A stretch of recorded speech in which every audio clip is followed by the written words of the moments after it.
الرحمن الرحيم الحمد لله رب العالمين والصلاة والسلام على سيدنا أبي القاسم محمد وآله الطيبين الطاهرين اللهم صل على محمد وآل محمد. Tonight, the fifth night of Muharram, the fifth night of this holy month, we are continuing on the series of lectures that we started from the first night.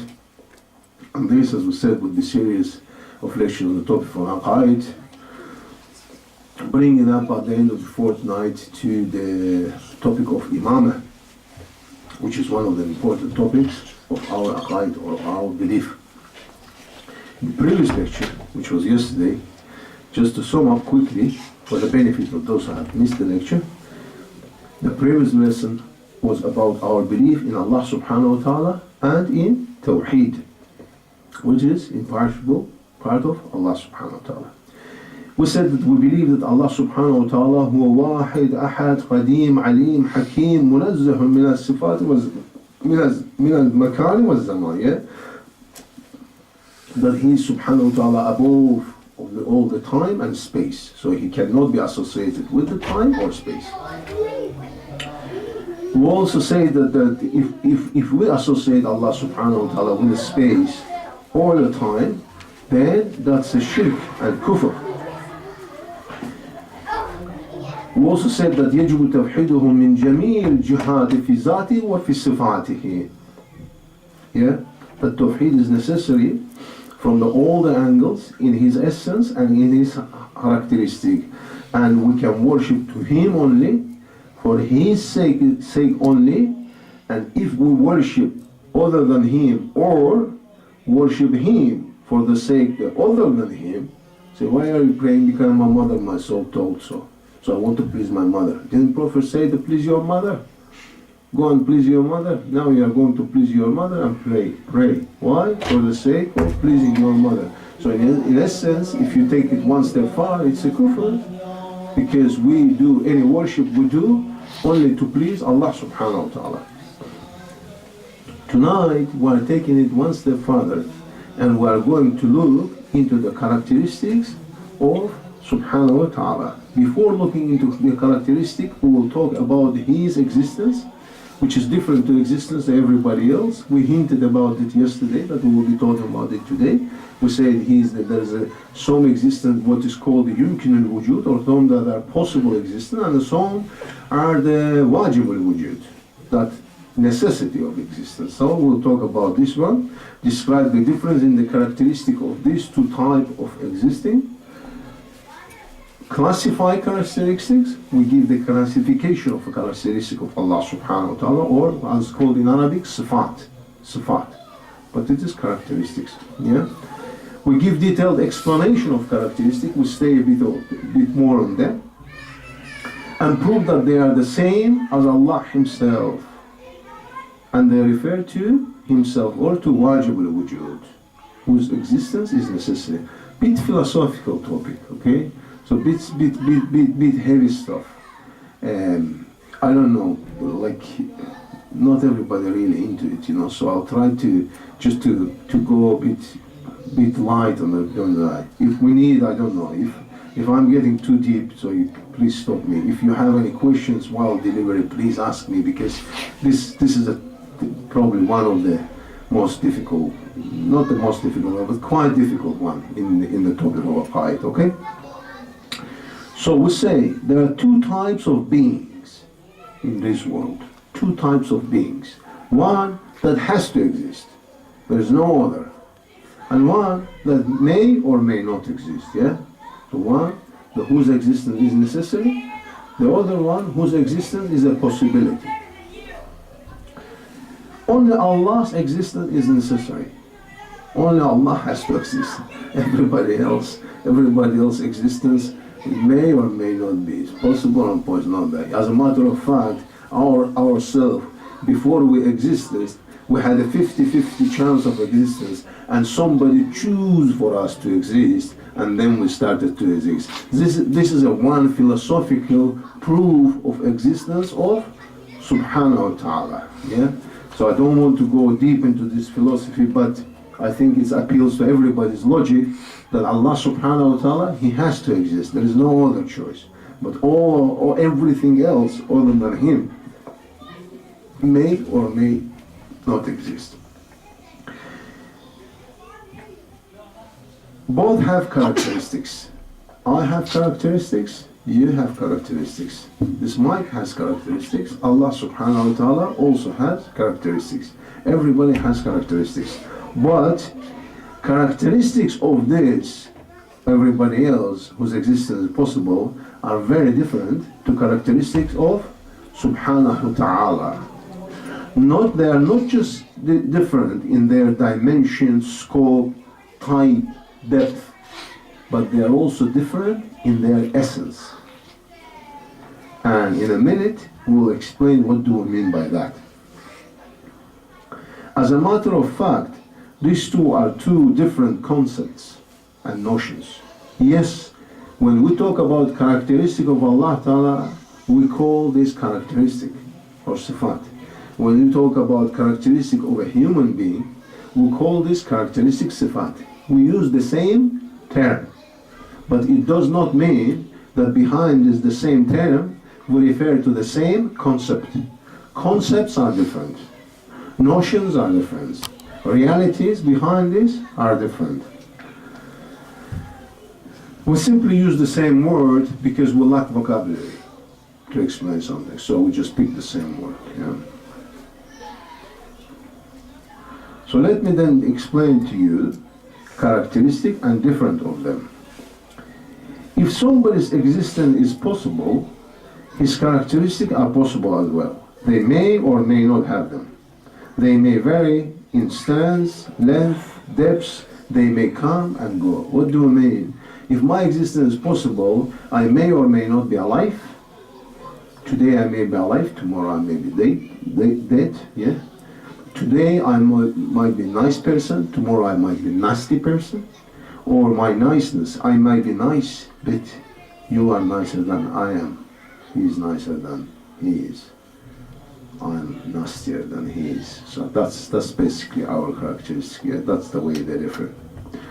Most important than that, our characteristics are additions to our existence, to ourselves. They are not a part of me. They are not the same as me. They are partable from me. My niceness might go and then might come back. So my niceness and me is not the same. My voice, my abilities to speak might go away. Zachariah lost his ability to speak for 3 days, and then it was returned to him, for instance, from Quran. Okay? So our characteristics come and go. They are addition to ourselves. Wajib al-wujub subhanahu wa ta'ala. His characteristics are stable, constant, and infinite. As himself. He is infinite, so are his characteristics. It is not necessary to describe and convey them to understand the being. We can simply name them. What I mean? You know this guy? Which guy? So I need to explain it. You know that tall guy? Or you know the guy that talks a lot? Now we give a characteristic to describe somebody. Everybody has some description. We can give characteristic. Allah subhanahu wa ta'ala, you don't need to give characteristic to describe him. You say Allah subhanahu wa ta'ala, everything understood. You don't need to say the Allah. Which Allah? The one that knows everything. When you say Allah, it's understood. He knows everything. You don't need to say Allah, the one that hears everything. Once you say Allah, it's understood. Allah could not be other Allah. If He didn't hear everything, He wouldn't be Allah. That's the essence of Allah, to hear everything, to know everything, to see everything. That's the essence of the concept.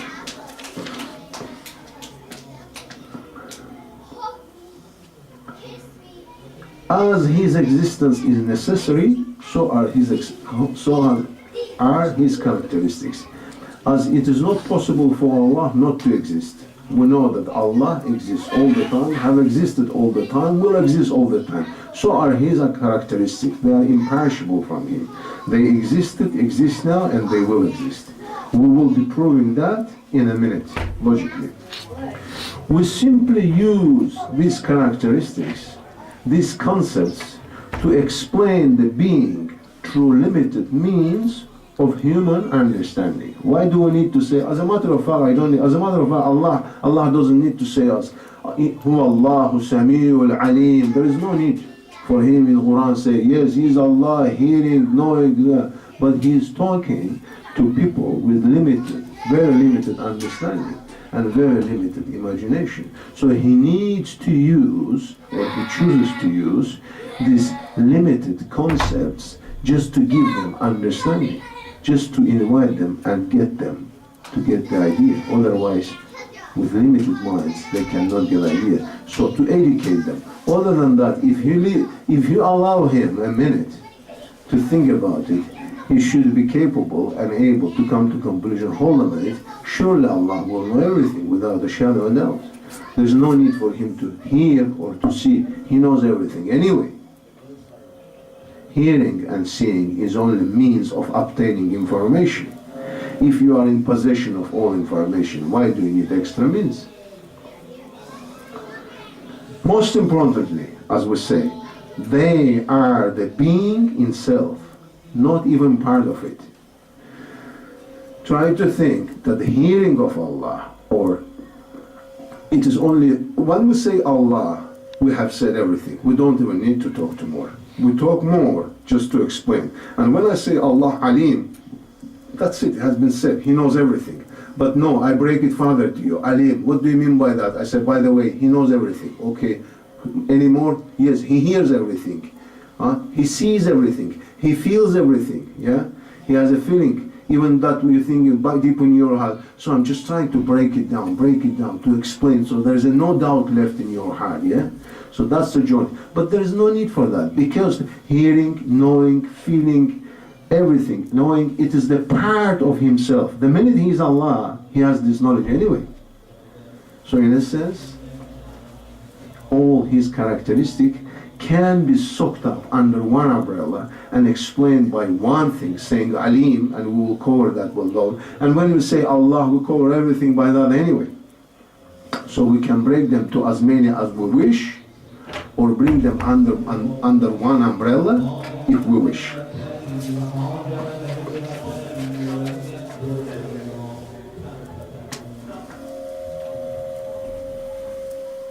Okay,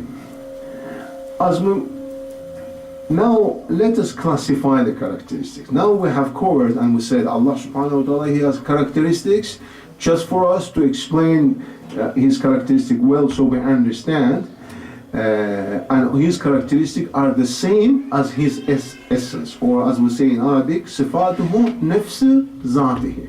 Zatihi, it means his essence. Sifatuhu, his characteristics. They are the same as his essence. Now let us classify his characteristics. Since we have gone the trouble of breaking it down and explaining it to people, we need to classify them so people would understand a bit better, or group them into certain groups. So what do we say? Again, for us to better understand, we say that there are two types of characteristics of Allah subhanahu wa ta'ala. Ones are compliant, that comply with him, or in Arabic we call sifat al-subutiyya, and the other ones prevented, that do not comply with subhanahu wa ta'ala, do not exist in him, or sifati salbiyya, negative, they are not in him. Yeah? We'll talk in a minute about them in detail, so I'll give an example to better understand. Compliant characteristics are also two types. Sifat al-zatiyya we call, and sifat al-kamaliyya. Yeah? Or self-sufficient characteristic, and sifat al-zatiyya or kamaliyya. Sifat that exist in him, so they are self-sufficient. Or the second type, sifat al-failiyya we call, or izafiyya, characteristic of action. So the characteristic of essence and characteristics of action. Give you an example in a minute, yeah? It's a bit complicated, but give you an example. Preventive characteristics that we prevented, we said that don't exist. So we say two characteristics here. Not exist, don't exist. Existing, we broke them last, said two of them. Not existing, we are breaking them into two as well. Those that oppose to characteristic of Kamal, and those that do not oppose to Sifat Kamal, to characteristic of Kamal. And once I give you an example, it will be easier going. I know without example it's difficult. And without glasses it's difficult too. If sufficient characteristics of completion, explaining knowledge, yeah. Okay, so the first, we said there are characteristics, compliant characteristics.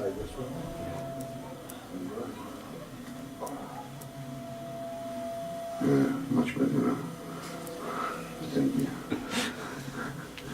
Okay, as we mentioned, characteristics of Allah subhanahu wa ta'ala, there are two types, yeah? Compliant. Compliance, as we say, that we attribute to Him. And the example of those will be knowledge or might. So Allah has knowledge, okay? This characteristic, in essence, this is in Him. Or if He has a might, yeah? But there are some characteristics of action. For instance, Razzaq. Allah Razzaq. He gives a rizq. This is a characteristic of action. We'll take a few more words about it in a minute.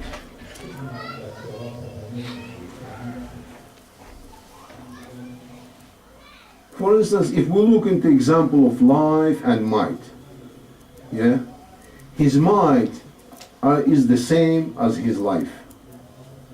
Once He's alive, He's almighty. It's not like human being.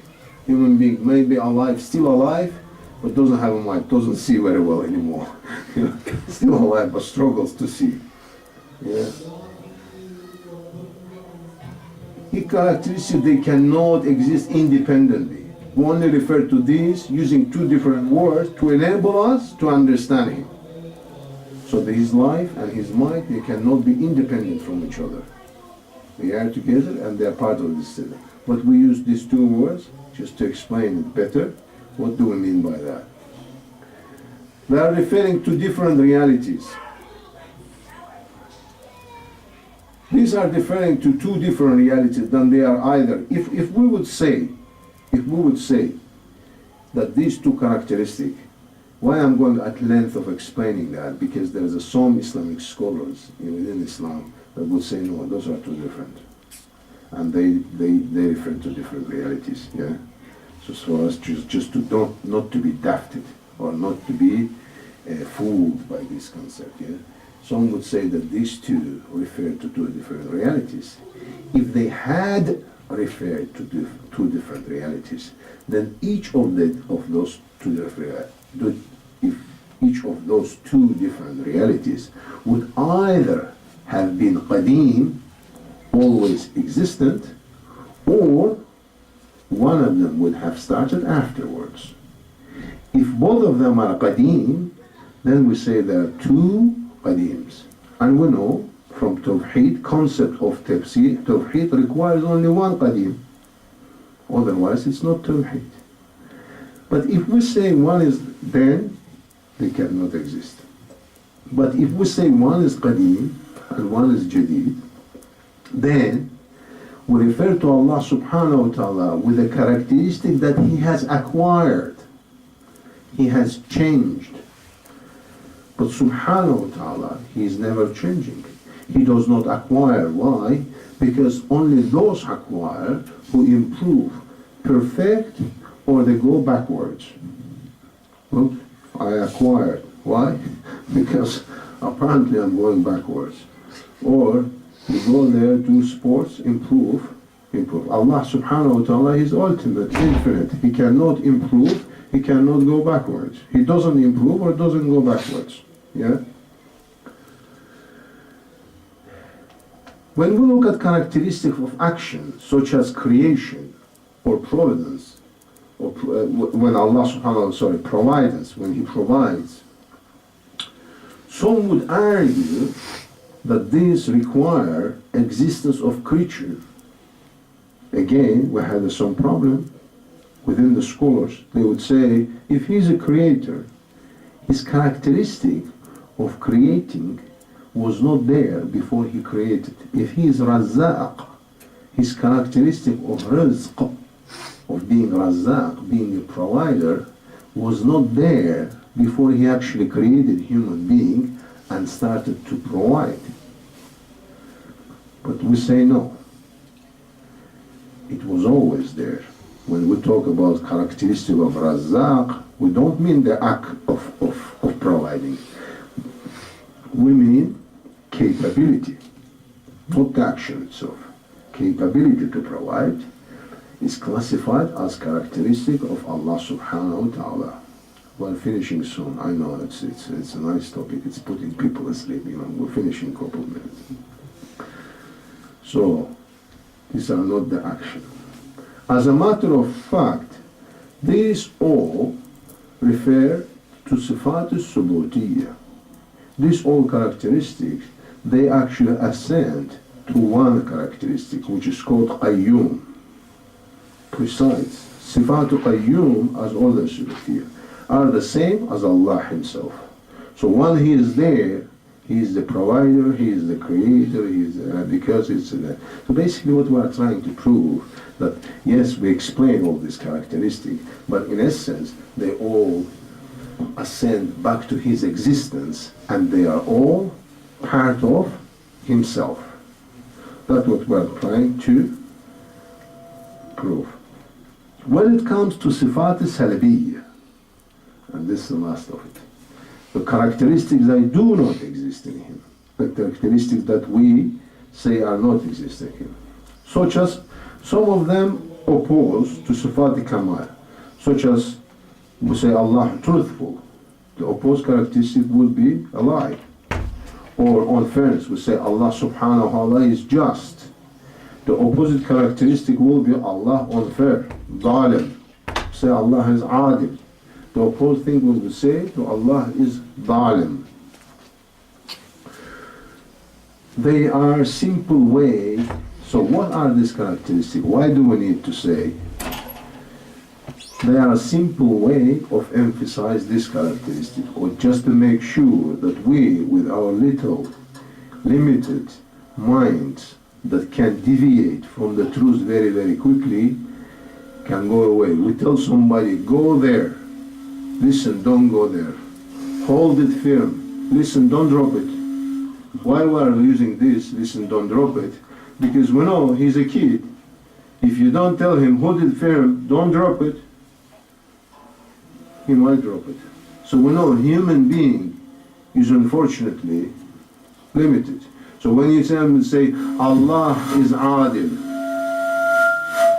Allah is truthful, you say, He never breaks His promises. Well, we already said that He's truthful. What's the need to say He never breaks His promises? Just to emphasize it, so we understand it better. Maybe I take glasses off, then it will work better, no? It might do.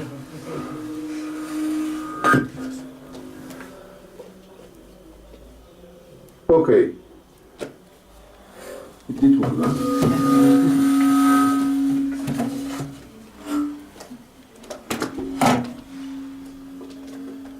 So sifat, which is Adam yumkin al-wujud, opposes to one, the notion of wajib al-wujud.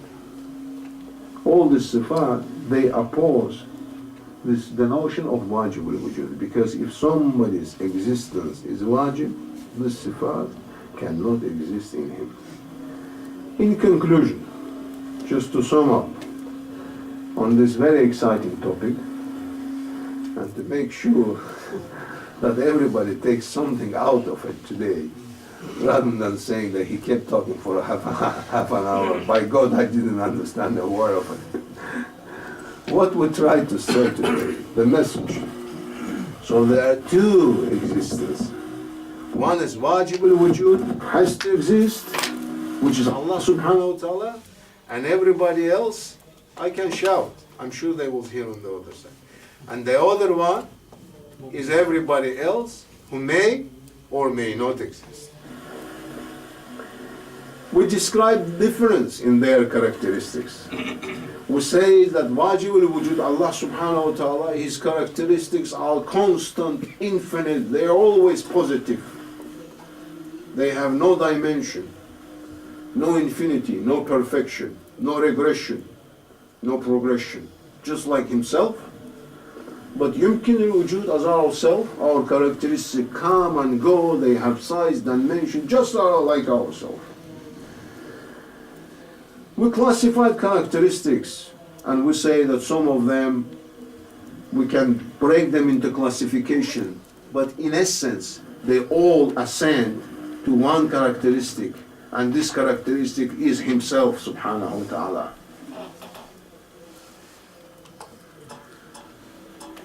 We also describe this in details, but the essence or message we want to deliver is that these are the only ways of explaining Allah subhanahu wa ta'ala, so don't be dafted. These are the only means of explanation. But in essence, remind that Allah subhanahu wa ta'ala, His characteristics are the same as His essence. It is Himself. And to an intelligent human being, at the end of the day, you don't need all this. You tell him Allah subhanahu wa ta'ala, and he, after a contemplation, he can understand and figure out himself that that's Allah subhanahu wa ta'ala. That's the way He is. Okay. Any questions? No questions?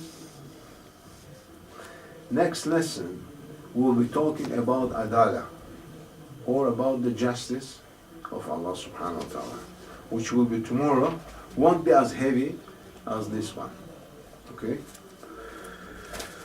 صلى على محمد وآل محمد. اللهم صل على محمد وآل محمد. We said that if we have an opportunity, if we have a time, and we have a guest speaker, and we're trying to build our lectures around the guest speaker's lectures. And by the way, brothers, to use this opportunity, I just would like to say one thing. I'm trying to get a visa to go to Karbala for Arba'in walk for myself. Before, it was easy to do. You could get a visa for yourself, or muwafaqa, what is called. They would issue the muwafaqa, or in Iraqi, it concerned us who are not Iraqis, okay? For Iraqis, they go and enter because they have their, whatever, ancestorship or citizenship. For us who are not Iraqis, to enter Iraq became quite difficult since like a couple of weeks ago, or very recently. So before, we could apply through an agency and get what is called muwafaqa.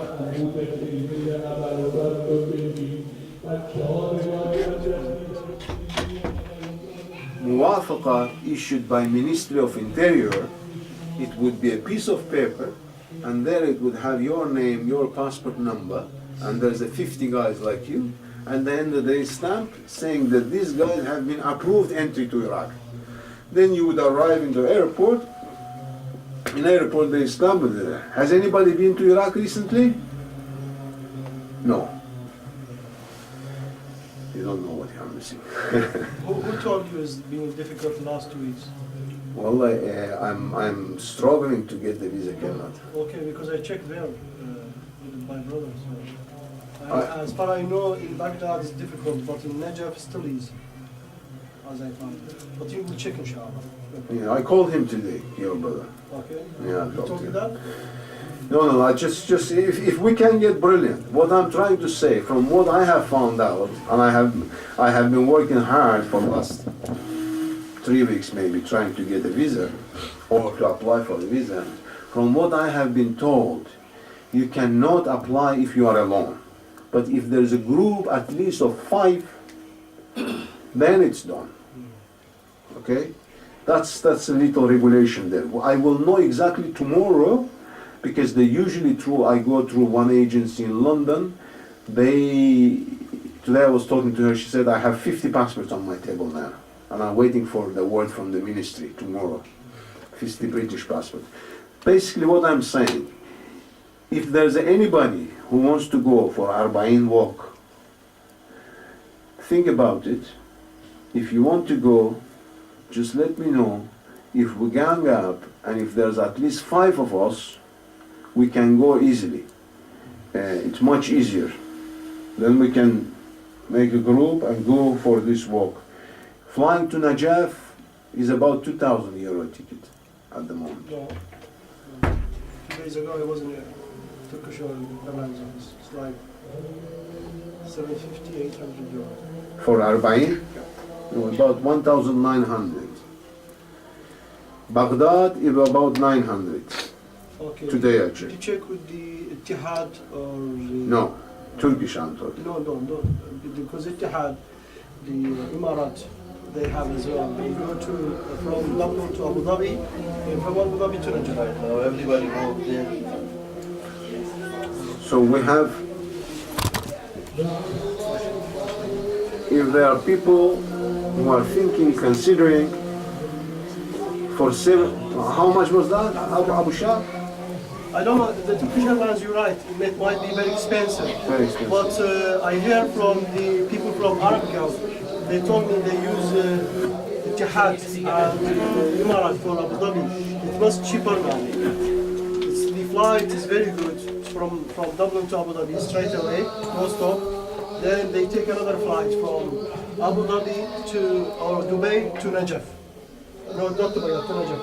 The only problem for people who don't have European passports, because they change the terminal. So they might have problem, but who has Irish passport, no problem. That's the only thing. I also, I want to mention, last year I was in Arba'in. I walked from Najaf to Karbala. It took me 3 days actually. So I spoke to Sheikh Saban, I told him, I encourage everybody to go. It's really very rawhaniyat. You feel, you go to Imam Hussein, the road is secure, don't listen, they say it is not, it is very safe, there is army on the road, guys, it's 80 kilometers from Najaf to Karbala, and on the road there is Hussainia, you can sit, you take a break, eat, drink, and you can sleep, everything is free. And even they was not allowed for everybody to bring food. It has to get permission from authority because it has cases long time ago. They put poison in food, but they control everything. So last 3 years we had no single case for alhamdulillah. So as Sheikh Saeed said, if there is a group going from here, it will be good tradition from us from now to do inshallah. You can check with Imarat. You can check with Imarat. Yeah, but we can find a ticket, let us say, Basra, by Turkish Basra is 700. Basra is okay because from Basra to Najaf it's 4 hours. 4 hours. 4 hours by bus. So Yeah, I have taken the car journey from Basra to very good roads, very enjoyable. You can see camels on your way. Lots of camels. So there's a big thing. Like if we want to do that, then we better make a move. Okay, guys. It's 2 minutes there. The chef is coming Yeah, in few minutes. in 2 minutes. 2-3 minutes, yeah. Sheikh Samir, tell them a small story for the kids. Like one of the Prophet's story, as yesterday mentioned. Story. Like Musa alayhi salam, Ibrahim alayhi salam. Not you. Not you.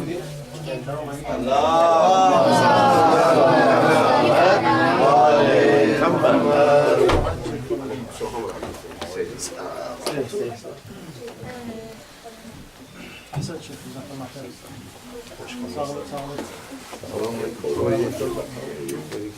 Nasılsın? Sağ olasın. Selam. أعوذ